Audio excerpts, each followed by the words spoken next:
Փառք ու պատիվ երկրպագություն հորը որդուն և Սուրբ Օգուն Հավիտյանը սամմեն։ Շնորհակալություն հայտնենք Աստծուց ևս մեկ օր մեզի կյանք տվեց, գիշերվա խավարը պահելով լույսին արժանացանք։ Խաղաղություն ձեզ սիրելի քույրեր եղբայրներ, սրտանց փառավորենք Աստծո անունը։ Թող Տերը փառավորվի։ Այս թեման, որը մենք սպառազինության, Աստծո սպառազինության համար քանի թեմա խոսում ենք, առաջինը նախաբանն է, որ ներկայացրեցի, և հաջորդը երեք մասերը խոսեցինք, և հիմա էլ Աստծո սպառազինության առաջին մասը վերջացրեցինք, այսօր երկրորդ մասն ենք շարունակելու։ Եվ այս թեման շատ կարևոր նշանակություն ունի յուրաքանչյուր հոգևորի համար, առաջընթացման, դաստիարակման, Աստծո խոսքը լսելու, ընդունելու, ըստ այնը քայլ անելու Աստծոն, որպեսզի այս վերջին ժամանակների մեջ Սուրբ Հոգին աշխատի մեր վրա, և մենք Սուրբ Հոգու ձեռքով, Աստծո խոսքի կենարար խոսքով պատրաստվենք Տեր Հիսուս Քրիստոսի գալուստին, փառավորվի նրա սքանչելի անունը, որ մեզի համար իր անձը մահվան մատնեց, շատերի համար միջնորդություն ըրավ, և մենք ականատես ենք այդ միջնորդներից, որ ընդունում ենք Քրիստոսի փառավոր ավետարանի խոսքը և նրա աշխարհ գալու իմաստը և մեղավորներիս համար, որ ինքը այրուն թափեց Գողգոթայի խաչի վրա և այդ սքանչելի գառան սուրբ այրունը մաքրեց մեզի բոլոր մեղքերից։ Հիմա մենք խոսելու ենք ինչպես պատրաստվել Սուրբ Հոգու ձեռքով Աստծուն դիմավորելու։ Դրա համար Աստծո սպառազինության թեմայի, ինչպես Եփեսացիների 6:10-ում է ասում, և շարունակում է, այստեղ փոքր ինչ փոփոխություն պետք է մտցնեմ հերթականության մեջ, որովհետև փրկության սաղավարտը, սիրելիներ, սա 5-րդ պաշտպանողական զենքն է, և 5 պաշտպանողական զենքեր կան և 2 հարձակողական զենքեր։ Դրա համար պաշտպանողական զենքի փոփոխությունը ես փոխում եմ տեղերը և հաջորդը կլինի հավատքի վահանը և մյուսը հոգու սուրը, որ սրանք հարձակողական զենքեր են։ Մարդու կառավարումը Սուրբ Հոգիով, մտքին գլուխը գործողության մեջ է դրվում, մարդը ընդունում է փրկության ուղին, քայլ է անում։ Այսօր համար պատերազմողները զորապետից մինչև վերջին մարդը սաղավարտ են դնում իրենց գլուխներին պաշտպանվելու համար։ Եվ այս պաշտպանողական զենքը, սիրելիներ, շատ կարևոր է։ Բայց մարմնավոր զինվորականը, թեև սաղավարտ ունի, հմուտ կռվող է և մանկուց ի վեր պատերազմող է, եթե չունի իր մեջ Աստծո զորություն առած ամրոցներ քանդելու, այդ մարդն է մի օր ընկնելու է։ Դրա համար ես օրինակ եմ բերելու Առաջի Թագավորաց 17-րդ գլուխ 45-ից մինչև 50 խոսքերը։ Այստեղ Դավիթի և Գողիաթի հանդիպումն է պատերազմի դաշտում։ Դավիթը ասում է. «Դու ինձի սրով, նիզակով, գեղարդով կուկաս, բայց ես քո նախադած Իսրայելի Տեր Աստծո Եհովայի անունից կուկամ։ Այսօր Տերը քեզ իմ ձեռքս պետք է մատնե, քեզ պիտի մերցնեմ, քո վրա այդ գլուխդ պետք է առնեմ, փրշտացնելու բանակը դիերը երկինքի թրջուններին, երկրի գազաններին պիտի տամ, որ գիտնաս, որ Իսրայելի մեջ Աստված կա։ Դավիթը շուտով պատերազմի ասպարեզ վազեց, Պարսատիկի մեջ քար դրեց և շպրտեց Գողիաթի վրա։ Սաղավարտի մեջ մեկ փոքր անցք կար, այդ անցքը ճակատնոցի համար է, որ քամին, երբ որ փչե չքրտնի չհոգնի այդ տվյալ ազնվորությունը պատերազմողը, և ճիշտ այդ բաց տեղից փոքր ինչ բաց էր, երբ որ Դավիթը Պարսատիկի քարը շպրտեց, Աստծո զորությունով գնաց և Գողիաթի այդ բաց տեղից ճակատի մեջտեղ մխրճվեց, և հսկա Գողիաթը 300-ից ավելի կիլոգրամ էր, ընդամենը 40, երևի ավելի քիչ կիլոգրամանոց փոքր պատանի Դավիթի առաջ վայր ընկավ։ Եվ Դավիթը վազելով նրա թուրը վերցրեց, որ Դավիթը չէր կարողանում Գողիաթի թուրը երկու ձեռքով վերցներ, հազիվ վերցրեց և նրա գլուխը մարմնից անջատեց։ Սիրելիներ, այստեղ ինչն էր ամենագլխավորը, որ Դավիթը անզոր մեկ էակ էր, բայց նա ուներ կենտանի Աստված։ Նա չվախեցավ որևիցե բանից, որ Իսրայելը դողում էր։ Նա համարձակ մոտեցավ և անգամ թագավորին ասավ. «Ով թագավոր, ձեր սիրտը թող չմարի, մի վախեցեք, ես կգնամ պատերազմի և կհաղթեմ այդ հսկա Գողիաթին, թող ինքը իրեն ուժերի վրա է ապավինե, իրեն զորության վրա, իրեն պատերազմող հմուտ որպես դուրս գալող ազնվորություն, ես կհաղթեմ նրան, որովհետև ես Աստված ունիմ», և ապացուցեց Դավիթը և դուրս եկավ մենամարտի և տապալեց հսկա Գողիաթին։ Սիրելիներ, այսպես մեր հոգու սաղավարտը անհամեմատելի է մյուսներին, փառք տվեք ամենակարողին, անհամեմատելի է, սիրելիներ, մեր հոգու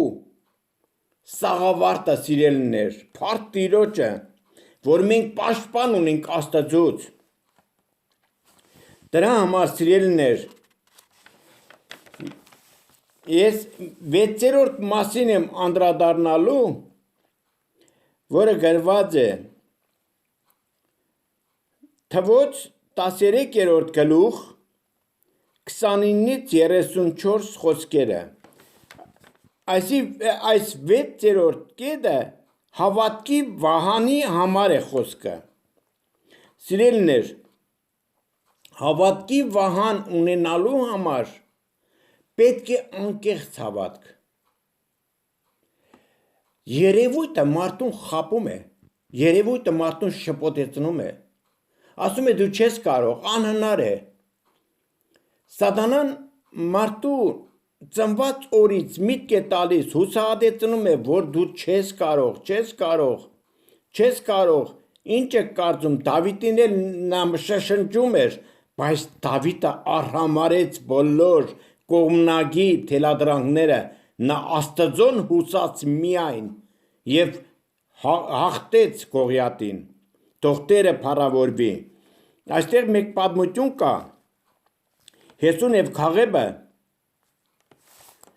երբ որ գրկեց Մովսեսը, ամեն ցեղից մեկ հոգի, 12 հոգով գնացին, որպեսզի նային այն տարածքը, որ պետք է անցնեն, ինչպիսի տարածք է, որ գրված է Օրինաց 1:23-ում, Երգիրը այսինքն զննելու, այստեղ գրված է լրդեսելու, լրդեսելը քիչ ինչ-որ բացասական երևույթով է գրված, այսինքն նայելու թշնամուն, ինչպիսին է, ինչպիսի երգիր է և այլն, մինչև եսկողի ձորը անցան, այնտեղ ապրում էին հսկաներ, զորավոր ենակինի որդիներ, 5 ազգություններ կային, ամաղեգացիներ, քետացիներ, եբուսացիներ, ամորացիներ և քանանացիներ։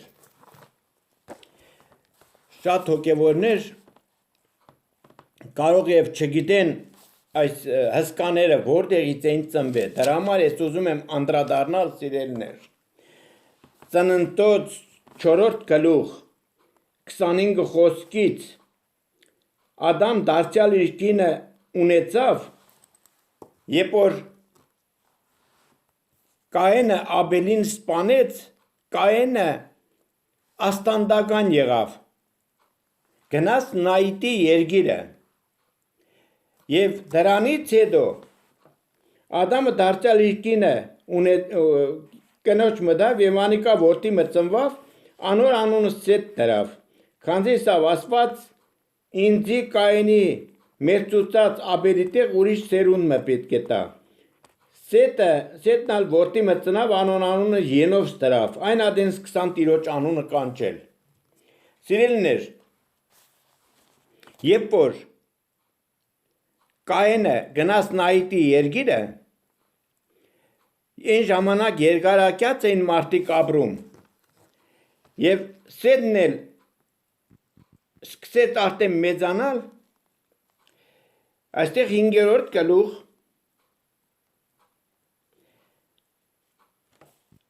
հիշեցնում է սիրելիներ, որ երկրի վրա արդեն իսկ ժողովուրդ երբ որ աճել էին, այն ժամանակ Կայենը Սեթի սերունդին մեկ աղջիկներից առավ և այդ աղջիկներից ծնվան հսկաներ։ Հսկաներ ծնվան, այդ հսկաները այդտեղից են առաջ եկել, որովհետև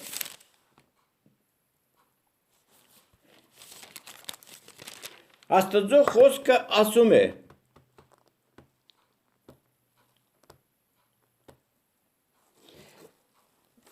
Ծննդոց 6-րդ գլուխ, երբ մարդիկ երկրի վրա շատացան, սկսան իրենց աղջիկներ ծնանել, Աստծո որդիները մարդոնց աղջիկների գեղեցիկը լալ տեսներով իրենց կիները առին։ Եվ այն ժամանակ Աստված տեսնելով ասաց.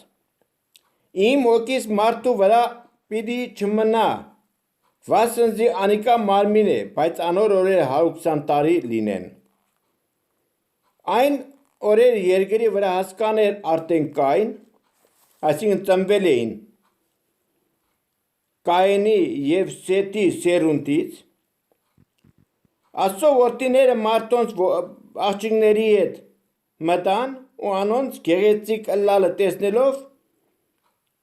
զորավոր և անվանի մարդիկ էին։ Տերը տեսավ, որ մարդոնց չարությունը երկրի վրա շատացավ, անոնց սրտի խորհուրդները ամեն օր չար էր, դրա համար երկիրը կործանեց։ Սիրելիներ, այստեղ միտք առնենք, որ հսկաները առաջացել են Կայենի և Սեթի սերունդից,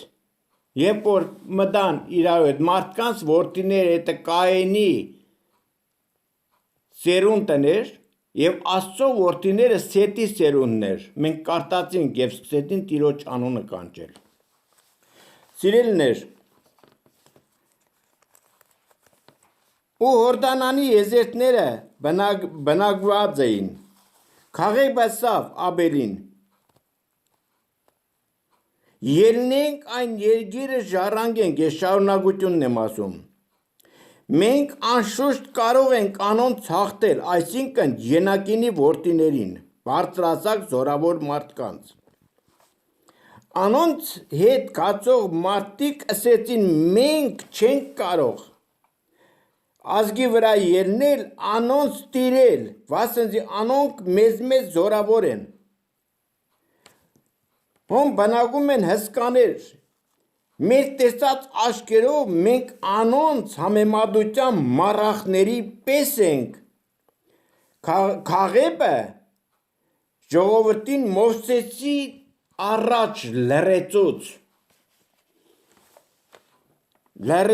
հանդիմանեց, որ մենք անշուշտ կարող ենք հաղթել։ Տերը սավ Եգիպտոսի ելած մարտոսմե 20 տարեկանեն վեր եղողները բոլոր սրդով ինձի չնազանդվեցան, պիտի չմտնեն այն երկիրը, որի համար Աբրահամին, Իսակին, Հակոբին երթում մրեցի տալու։ Ուրեմն Կենեզյան Քաղեբեն և Նավեյան Հեսուեն զատ, որոնք ամբողջ սրտով ինձի տեղ տվեցին, ինձի հարեցան, վստահեցան, որոնք կատարյալ սրտով ինձի հնազանդվեցան, միայն նրանք պիտի մնան իրենց սերունդը և մնացած ժողովրդի մինչև 20 տարեկանը, որովհետև մինչև 20 տարեկանը նրանք համարում են երեխաներ։ Սիրելիներ, այստեղ իմ այս թեման, որ ներկայացրեցի, սիրելիներ, հավատքի վահանի վերաբերյալ, մենք այստեղ ծանոթացանք, սիրելիներ, որ հավատքի վահանը, սիրելիներ, հավատալ Աստծուն դա ամենակարևոր գերագույն խնդիրն է, Աստծո անվանը հավատալ։ Ես նորից եմ ասում, երևույթները, ինչ որ մենք տեսնում ենք, ինչ որ մարդու մտքի, խելքի գործը չէ, մի հիասթափվեք, հուսացեք կենտանի Աստծուն, թող Տերը փառավորվի։ Երկրորդ Օրինաց 12, 10-11 խոսք. Բայց դու Հորդանանը պիտի անցնիք ու պիտի բնակվիք այն երկիրը, որ ձեզի Տեր Աստվածը ձեր ժառանգության համար պիտի տա, և ձեր բոլոր շրջակա թշնամիներին պիտի հանգստացնե ու ապահովությամբ պիտի բնակվիք այնտեղ, այնտեղը, որ քո Տեր Աստվածդ քեզի ընտրեց, թող Տերը փառավորվի։ Սիրելիներ, Աստված հրաշալի է, Աստծու մոտ բնավ անկարելի բան չկա, եթե ինչ որ կասկածներ կա, անհավատություններ կա, դա մարդու կողմն է։ Դա մարդու կողմն է։ Մենք հասկանանք, թե Աստծո վրա եղած հավատքը ինչ է անում մեր կյանքում, կամ փրկություն, կամ կործանում։ Եբրայեցիս 11:6 և առաջի խոսք. առանց հավատքի անհնար է Աստծուն հաճելի լինել, այն որ Աստծուն կմոտենա պիտի հավատա, որ նա կա, և վարձահատույց կլինի անոնց, որ իրեն կփնտրեն։ Որովհետև առանց հավատքի անկարելի է Աստծուն դուր գալ, հաճելի լինել։ Հավատքը հուսացած բաների հաստատությունն է, ինչի վրա որ մենք հույս ենք տնում։ Իսկ եթե մեր հույսը պակաս է, ուրեմն մեր հավատն էլ է պակաս, մեր վստահությունն էլ պակաս է։ Բայց եթե մենք հույս ենք տնում կենտանի Աստծո վրա, չտեսած բաները ապացույցում է Աստված, ինչ որ չենք տեսնում, ապացույցում է։ Սիրելիներ, դա տեղի ունեցավ Քրիստոսի ժամանակ, Թոմաս Քրիստոս հանդիման մեջ, որը գրված է Հովանու ավետարան 21-29, Թոմաս, դու տեսա նոր հավատացիր։ Թոմասը ուրեմն առաքյալներից մեկն էր։ Երբ որ քարությունից հետո եկան աշակերտները, եղբայրները ասացին, որ մեր Տերը հարություն է արել, Թոմասն ասաց, մինչև չտեսնեմ չեմ հավատա։ Ես անպայման պիտի աչքերով տեսնեմ, մատովս պիտի շոշափեմ նրա բևերները, նոր հավատամ։ Թեպետ բոլոր աշակերտներն էլ նույնն էին, որտեղ Պետրոս Հովհաննեսը առանձին վազեցին, մնացած աշակերտները առանձին գնացին գերեզմանը դադար բոլորն էլ գնացել են գերեզման, բայց Թոմասը այդպիսի արտահայտություն ասավ։ Մի օր հավաքված էին եւ դուրն ու պատուհանները փակ, Քրիստոսը երևցավ, որտեղ հոգու դեմ ոչ մի պատնեշ չկա։ Եվ հարց ուղեց Թոմասին. Թոմաս, դու տեսա՞ր նոր հավատացիր, որտեղ Թոմասին ասաց, Թոմաս, եկուր նայ, դու ես ասել, մատս տանին բևերները շոշափեմ, նայ, ես եմ։ Թոմաս տեսավ այդ ամենը, համոզվավ, որ իրոք Քրիստոսն է, նա երկրպագություն երավ նրան։ Բայց Քրիստոս նրան ասաց. Թոմաս, դու տեսա նոր հավատացիր։ Երանի է նրանց, ովքեր չեն տեսել եւ հավատում են։ Փառք Տիրոջը սիրելիներ։ Սա շատ կարևոր է։ Շատ կարևոր է, նորից եմ ասում։ Որբիսի մեր հավատքը զորանա եւ մենք վստահենք կենտանի Աստծուն եւ զորանանք հավատքի մեջ, թող Տերը փառավորվի սիրելիներ։ Ուրեմն այս ամենը սկսվում է հավատքից։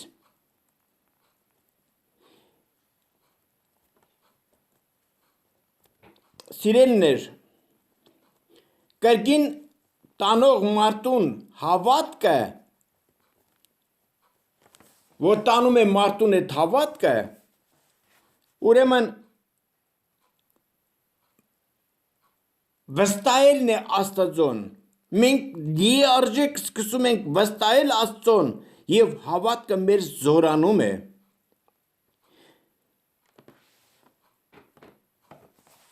Ուրեմն այս 5 կետերը, որ մենք խոսացինք սիրելիներ, ես նորից եմ ասում, դրանք բոլորը պաշտպանողական զենքերն էին։ Բայց հավատքի վահանը դա արդեն հարձակողական զենք է։ Մենք կարևոր այս 7 կարևոր զենքերը պետք է ունենանք։ Եվ այս զենքերը ոչ թե մարմնավոր զենք են, ինչպես Կորինթացիների մեջ է ասում, մեր զինվորական զենքերը մարմնավոր չեն, Աստծոս մեծ զորություն առած ամրոցներ քանդելու։ Զորություն առած ամրոցներ քանդելու, փառք Տիրոջը սիրելիներ։ Սա գալիս է հավատքից, հավատքը աճում է մեր մեջ եւ դառնում է սուրբ հավատք, սուրբ հավատքին հաջորդում է ամենասուրբ հավատքը, որ մենք դեմ դնենք սատանայի բոլոր հնարներին, փառք Տիրոջը սիրելիներ։ Ուրեմն 7-րդ կետ հոգու սուր, որ Աստծո խոսքն է։ Բոլոր իրավիճակներում Աստծո խոսքն է քո ագաժներին շշնջալու, ինչ անես, ինչ չանես, ինչպես անես եւ երբ անես։ Նա է մեր ուղղությունը առաջնորդելու Աստծո հոգիով։ Սա շատ կարևոր է սիրելիներ։ Դրա համար օրինակ 33-ի 3-ում գրված է. իմ խոսքերս ընդունելու համար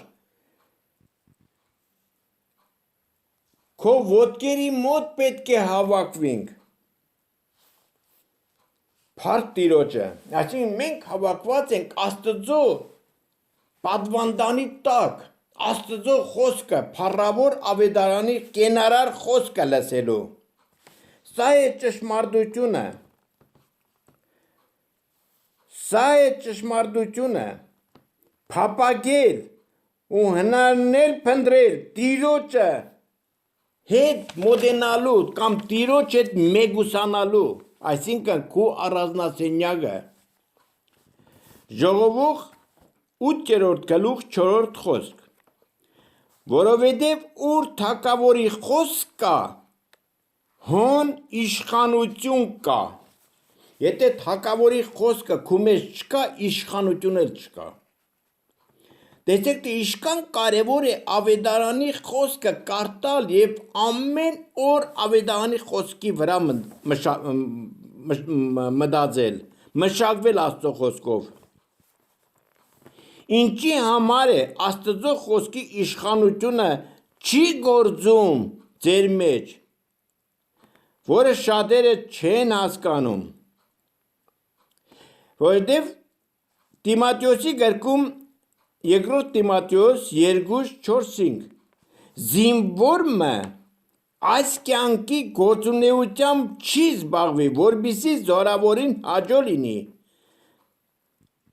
Այսինքն, եթե մենք զինվոր ենք Աստծուն,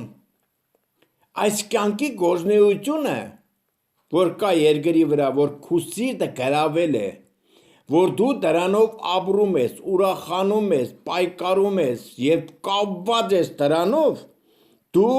դա կոչվում է խոչընդոտ, հանդիսանում է խոչընդոտ։ Եվ մրցորդը պսակ չի ստանա, եթե օրենքի համաձայն չմրցի։ Հետևաբար այս երկու համարը նույնիսկ եմ կրկնում Երկրորդ Տիմոթեոս 2-րդ գլուխ 4-րդ 5-րդ խոսք։ Այս կարևոր երկու համարը շատ կարևոր նշանակություն ունի մեր կյանքում, որպեսզի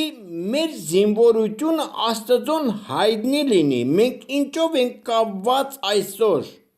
Մեր միտքը ինչով է կապված։ Մենք ում ենք ավելի նախընտրում, երկրավորը թե երկնայինը։ Մրցորդը պսակ չի ստանա, եթե օրենքի համաձայն չմրցի։ Այսինքն մարդը պետք է հասկանա ըմբռնե, որը Կորինթացիներ, երկրորդ Կորինթացի ուրեմն 5:7-ում է գրված, կարծեմ թե հավատքով կքայլենք, ոչ թե երևույթով։ Մենք պետք է քայլենք հավատքով, այսինքն մեր քայլվածքը հավատքով է, թե երկրավոր մարմնավոր է։ Երևույթը կործանում է մարդու միտքը, որովհետև մարդը տեսնում է, եւ այդ մտքերը գալիս են, մարդը տեսնում է եւ համեմատում է իրեն եւ մտածում է, որ անզոր է, չի կարող նա, իրեն խելքի գործը չէ։ Բայց Աստված ասում է, միայն հավատա եւ Աստծո փառքը պիտի տեսնես։ Սիրելիներ, այդ բոլոր մտքերը գալիս են սատանայից։ Երկրորդ Կորինթացիս 4-րդ գլուխ 4-րդ խոսք։ Այս աշխարհի Աստվածը, ճագերտավոր Աստվածը, անհավատների, նրանք ովքեր տարակուսանքի մեջ են, միայն աշխարհի անհավատների համար չէ խոսքը։ Սա այս համարը միայն վերաբերվում է հոգևորության մեջ գտնվող անհավատներին, որոնք թերահավատ են, կասկածամիտ են։ Այս աշխարհի Աստվածը անհավատների միտքը կուրացրեց, որպեսզի ավետարանի փառած լույսը նրանց սրտերի մեջ չծագի։ Առանցին աշխարհի մարդիկ ավետարան հասկացողություն կարող է լսել են, բայց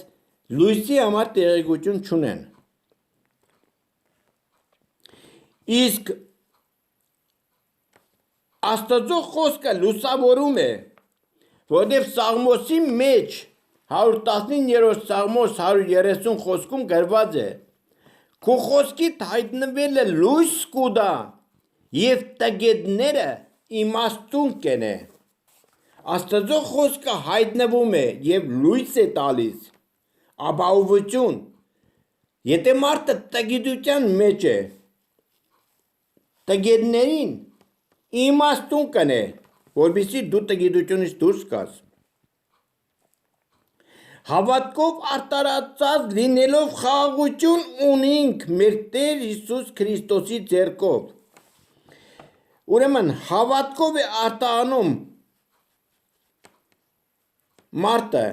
խոսքը լսելով, խաղաղությունը գալիս է Աստծո խոսքի խառնվելով, երբ որ խառնվում է Աստծո խոսքը։ Ինչպես Եբրայեցիների 4:2-ում է գրված. մենք անոնց պես ավետիս առած ենք, բայց անոնց շամը չրավ խոսքը լսելը, քանզի հավատքով խառնված չէ լսողներին։ Հասկացաք սրա կարևոր նշանակությունը։ Որովհետև սիրելիներ, հավատքը դա միայն լսելը չէ, որ լսել ենք Աստծո համար։ Հավատքը դա նախնական հավատք է, որ լսում ենք լսել Աստծո խոսքից։ Դրանով մարդը չի կարող փրկվել։ Մենք խոսել ենք այդ թեման։ Դա նախնական հավատն է, որը Հռոմայեցի 10:17-ում է գրված։ Դրանից հետո հավատքը պետք է աճի քո մեջ։ Երբ որ աճավ Թեսաղոնիկեի, երկրորդ Թեսաղոնիկեի 1:3-ում գրված է, որ ձեր հավատքը աճելու վրա է։ Եվ դրանից հետո պետք է աճի, որ կոչվի այդ աճը կոչի սուրբ հավատք։ Եվ սուրբ հավատքը սիրելիներ, Եփեսացի 4:13-ում ասում է 13:14-ում, որ մինչև ամեկսալ հասնենք հավատքին Աստծո որդի ճանաչելու միաբանությանը կատարյալ մարդ լինելով Քրիստոսին նման ասակի չափը ունենալով, որբիսի սրանից հետո տադանյալ չլինենք հավատքի մեջ, տարակուսված, Աստծին անդին տարուբերված մարդկանց խաբեությունով։ Եվ չորրորդը Հուդայի 20-ում է գրված. ձեր անձերը կառուցեք ամենասուրբ հավատքի վրա։ Եվ այս պարագայում դու արդեն իսկ ունես Աստծո սպառազինությունը, որ կարող ես բոլոր իրավիճակներում դուրս գալ պատերազմի եւ հաղթել Աստծո անունից, փառավորվի նրա անունը։ Ոստի Հակոբոս ասում է 1:21-ում. Ոստի ամեն աղտեղություն եւ չարություն մեկտից ձգելով հեզությամբ ընդունեք ձեր մեծ սերմանված խոսքը, որ կարող է ձեր հոգիները փրկել։ Այսինքն բոլոր աղբը կասկածամտության, հուսահատության մեկում ձգեք, իրեն չարություններով մեկտեղ, եւ լսեք, ընդունեք հեզությամբ Աստծո խոսքը ձեր մեջ, որբիսի դուք կարողանաք ամեկդ աճեք հավատքի մեջ, որ կարող է ձեր հոգիները փրկել։ Ժողովող 5:1-ում այսպես է գրված. շատ ուշադրություն դարձրեք այս համարների վրա, դուք ամեն ժամանակ կարդացեք այս թեման, որ 7 մասից է բաղկացած, նախաբան,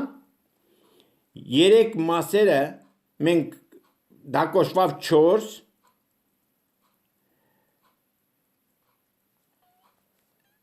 ետքը սպառազինություն 5, կներեք 6 թեմա եւ այսօրվա շարունակությունը։ Այս 6 թեմաները շատ կարևոր նշանակություն ունեն։ Եվ այդ նշանակությունը, սիրելիներ, մենք պետք է հասկանանք ժողովողը, երբ որ ուսումնասիրում ենք, ժողովող 5-րդ գլուխ նորից եմ կրկնում առաջի խոսք։ Երբ որ դու Աստծո տունը կերտած, քո ոտքերին զգուշություն արե, ավելի մոտենալու համար, հասկանալու համար մոտեցիր, որով քանց թե անմիտներին նման զոհ մատուցանելը, անմիտների նման, որոնք միտ չեն առնում, այդ զոհը ինչի համար է, դու գնում ես Աստծո տուն, զգուշություն ունես դու Աստծո տան մեջ գնալուց, գնում ես աղոտ կանելու, ոչ թե անմիտների նման աղոտ կերա, հաբա դու միտ կար, ինչի համար ես աղոտում և վստահությամբ աղոտի, որ Աստված քեզի տա, որովհետև եթե դու աղոտում ես անմիտի նման, դու Աստծո դեմ չարություն ես անում, ըրածդ ուխտը կատարե, ավելի լավ է ուխտել, քան թե ուխտել և չկատարել։ Սա շատ կարևոր է, սիրելիներ, դուք խորը ուսումնասիրեք այս համարը։ Տիմոթեոսի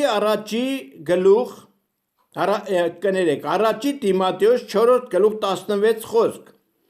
բայց դու զգուշություն ըրեք քու անձիդ և քու խոսակցականիդ, այսինքն վարդապետությանդ, ու միշտ անոր մեջ կեցիր, քանզի այսպես ընելով քեզ էլ պիտի ապրեցնես և զանոնք կալ, որոնք քեզի մտիկ կնեն։ Զգուշություն պետք է ունենք ամեն ժամանակ։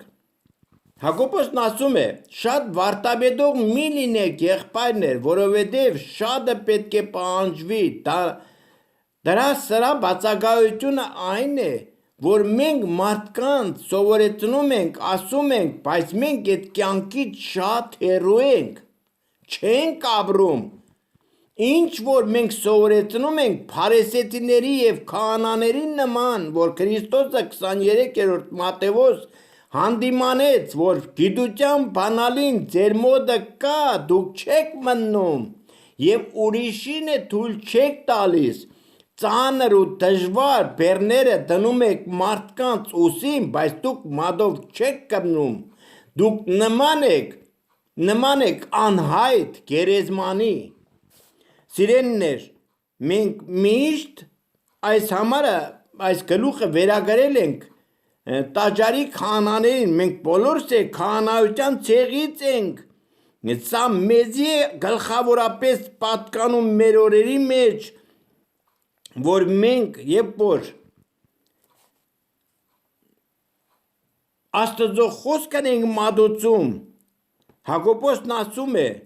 շատ վարդապետություն ես անում, լավ է որ անում ես, բայց եթե չես ապրում այդ վարդապետության մեջ, պատասխանատվությամբ պետք է կանգնես։ Եվ ինչ էր ասում Պողոս առաքյալը, այնքան էր ինքը տարված Քրիստոսով, որ ապրում էր Քրիստոսի մեջ, վայելում էր Քրիստոսի կյանքը, ուրախությունը, նա անգամ չարչարանքը ոչինչ էր համարում, ուրախանում էր, որ Քրիստոսի անվան համար նախադում էին նրան, նա իրեն երեսը Քրիստոսի նման թուրքից և նախադինքից չծածկեց, ինչպես Ստեփանոսը, նա ասում էր առաջի Կորինթացիս 11:1-ում ինձի նմանվեք, ինչպես ես Քրիստոսին, փառավորվի նրա անունը, օրհնյալ է մեր Տեր Հիսուս Քրիստոսը, սա մեզի ուրախացնում է։ Առաջի Տիմոթեոս 4:12, բայց դու օրինակ եղիր հավատացյալներին, խոսքով, վարմունքով, սիրով, հավատքով և մաքրությամբ, սա է մեզի ուրախացնողը, սիրելիներ, Աստված ուզում է, որ Պողոս առաքյալի հայտնությամբ հայտնեց Պողոս առաքյալին և Պողոս առաքյալը Տիմոթեոսին ասաց, օրինակ լինել հավատացյալներին, այս օրինակի մեջ մենք է պետք է լինենք, այս օրինակը բոլորիս համար է, որպեսզի մենք լինենք օրինակ հավատացյալներին, նորից եմ կրկնում, խոսքով, վարմունքով, սիրով, հավատքով և մաքրությամբ, այսինքն մեր ներքնաշխարհը լիարժեք տրված Աստծուն, մեզի որևիցե բան չի հետաքրքրում երկրի վրա, միայն ապրել Քրիստոսի համար, թող Տիրոջ անունը փառավորվի։ Առաջի Տիմոթեոս 6:14, դու այս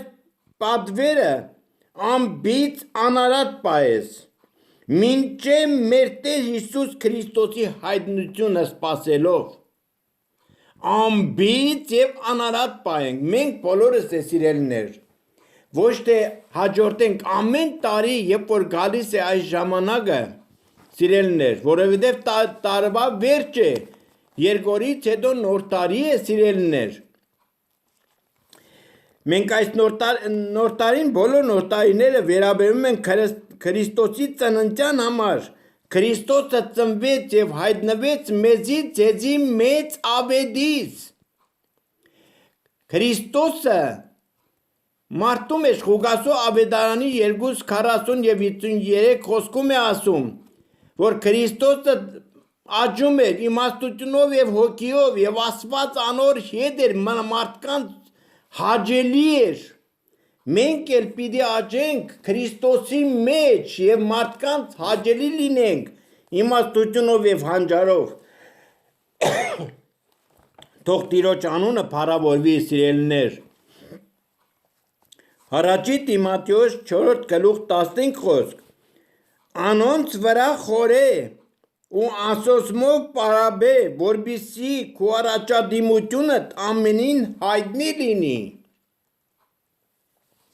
Սիրելի հոգիներ, այսօր դուք մտածեք, ինքնաքննություն արեք, ձեր սրտի մեջ կա արդյոք Աստծո տան ճանապարհները, ոչ թե եկեղեցի գնալը միայն, հապա Աստծո ճանապարհները, Աստծո խոսքը, կենտանի խոսքը, հոգու զորությունով ձեր մեջ ապրում է, Քրիստոսը ամեն օր ձեր վրա ուրախանում է, արդյոք, մենք ուրախ ենք, երբ որ մահիճ ենք մտնում, այսինքն մտնում անգողին, հանձնում ենք անգողին և քնում ենք, մենք ուրախ ենք, մենք հավատացած ենք, երբ որ Քրիստոսը գա գիշերով, մենք արթուն կլինենք, մենք պետք է սրան հավատանք, սիրելիներ, այսինքն չլինի թե Քրիստոսը, որ գրված է Մատթեոս 25-րդ գլուխ 10 կույսերի համար, 5 իմաստուն էին, 5 հիմար են և բոլորն է քնած էին, քնած այսինքն գիշերվա քնած, սա ֆիզիկական քունի համար է ասում, բայց կես գիշերին ձայն եկավ ելեք փեսային դիմավորելու, հիմա այն 5 իմաստունները քնի ծարտնան ելան դիմավորելու, որովհետև պատրաստ էին, հիմա դու պատրաստ ես, երբ որ անգողին կհասնվիս, հավատացած ես, եթե կես գիշերին կա Քրիստոսը, դու կարթնանաս և նրան կդիմավորես, դու այսօր քո անձը քննիր, ինչ պակասություններ ունես, ես նորից եմ կրկնում, առաջի Տիմոթեոս 4:15, անոնց վրա մտածե ու անոնցմով պարապե Աստծո խոսքով, որպեսզի քո առաջադիմությունը ամենուն հայտնի լինի, Տերը մոտ է, մենք չգիտենք մի օր հայտնվելու է և փոշմանելու ենք ինչ որ մենք թերի ենք արել կամ չենք արել, բայց այլևս հնարավորություն չենք ունենալու, զղջալու ենք, բայց օգուտ չի լինելու։ Դրա համար այսօր է փրկության օրը, այսօր է ընդունելի ժամանակը,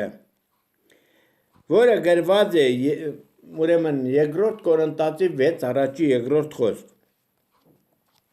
Ուրեմն վերջացնելով այս թեման, այս կարևոր և գերագույն թեման, ես շատ եմ սիրում այս թեման,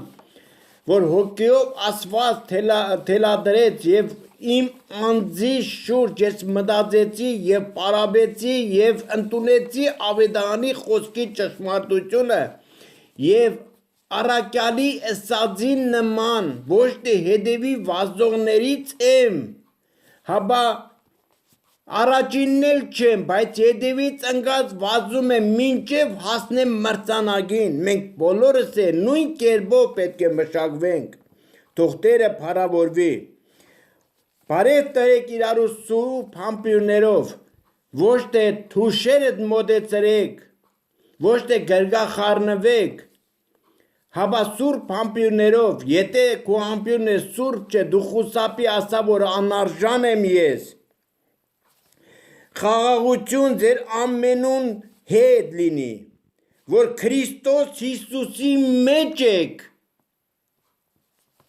Քրիստոս Հիսուսի մեջ սա ամենագերագույն խնդիրն է։ Թող Տերը փառավորվի, Աստված զորացնե մեր հավատքը։ Անարժանից համարել աղոթեք, սիրելի քույրեր, եղբայրներ։ Ես էլ մարդ եմ ձեզի նման,